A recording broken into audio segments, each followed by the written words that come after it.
guys, I'm here again to show you how we're going to paint the black and white parts of our eyeball for the eyeball sculpture that we're making. So you're going to get some white and black paint.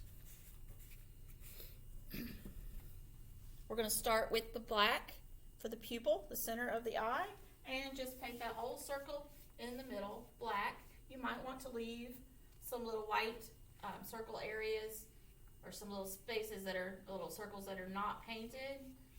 So you could just paint around an area and leave an area that's going to be the color of the paper that's not painted.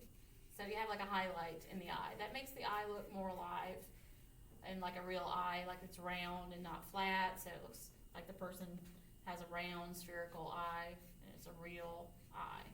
It's not flat because flat things wouldn't be real on an eye. So we're painting the whole pupil except for the highlight. And one of my black lines went right through my highlight, but you're going to be using pencils on yours and you can erase it. I used a Sharpie, so I can't erase it. I didn't put a highlight on this eye. It looks a lot flatter, doesn't look as real. The ones that I made my soft sculpture out of, I did put highlights on, and I think it does make them look a lot more real when we add a highlight, a little light dot in the eye where the light would be hitting that round sphere of the eye. The other black areas of the eye socket would be the corners. So you're going to paint the corners, the little triangle shapes in the corners with your black, because it's not part of the white part of the eye. It would probably really be red, but we're going to use black there in the corners. Alright, and then all we'll have left to paint is the white part. So I'm going to clean all the black off my paintbrush, or I'll end up with gray if I mix it in the white. You want to clean your brush really good before you paint the white part. The white paint is really thick. It's almost like toothpaste. It's so thick.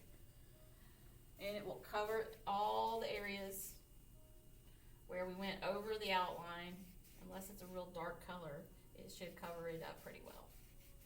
And you're going to fill in all the areas of the eye socket white that aren't part of the corners or part of the eyeball. I'm using a really thick, wide brush. I'll give you a little bit skinnier brush so you can control it a little better.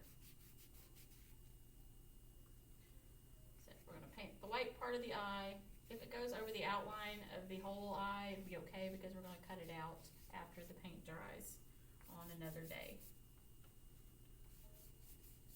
So we're painting the white part of the eye and the black pupil and the corners black for our project today. Once you have all the white parts painted, you can go back with a toothpick and draw some symbols, some words or symbols, little pictures of some things that are important to you, some things that you value, some things that are ideas like love or hope or joy. You could write the words, you could draw some symbols for them. You could put some objects that are important to you, draw a little simple picture of those things, and you're going to use a toothpick to carve those symbols, those ideas, into the pupil, the black paint in the middle of the eye. So I'll show you some that I came up with, some ideas I had. So let's see. Like on this soft sculpture that I finished, I carved a heart with the word love in it.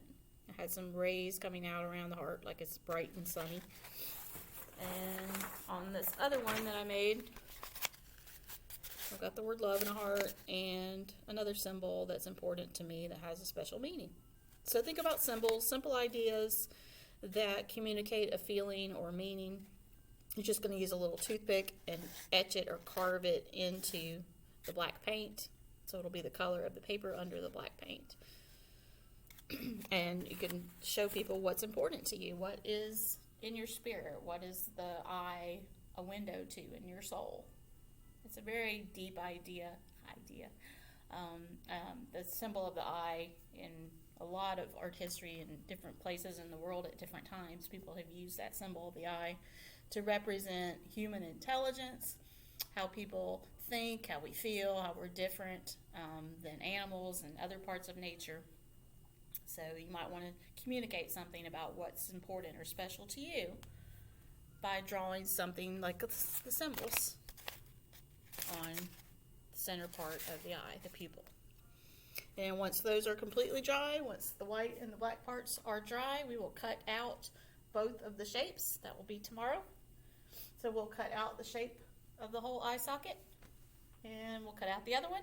We'll put them back to back since we drew them using the same shapes of the plate and the almond shape. They should be about the same size, but we can always trim them if they're not perfectly the same so that they will go back to back, fit nicely back to back like that.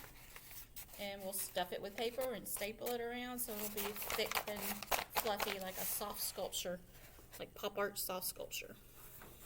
I hope you're enjoying our project. Can't wait to see yours. Bye-bye.